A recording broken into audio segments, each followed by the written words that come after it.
La barzelletta di Geppo. Ascolta bene questa, Ignazio. Allora, Gesù torna sulla terra e si apre un ambulatorio medico. Certo.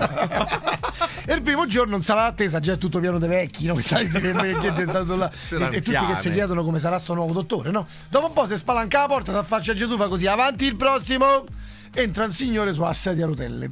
Come entra gli fa: dottore, ha un mal di gola fastidioso. Come dice così, Gesù non interrompe e fa così: ma lei non può camminare?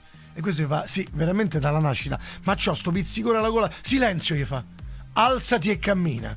Allora questo gli fa: sì dottore, ma c'ho sto pizzicore alla gola. Ho detto silenzio, alzati e cammina. E il paziente incredibilmente si alza in piedi, saluta il dottore e se ne va. Come apre la porta che rientra dentro la sala d'attesa, altri che stanno aspettando, altri vecchietti gli fanno: oh, allora, com'è sto nuovo dottore? E questo mentre se ne va gli fa così: è come tutti gli altri, manco mi ha visitato. La sveglia dei gladiatori. La sveglia dei gladiatori. Dimensione Suona Roma.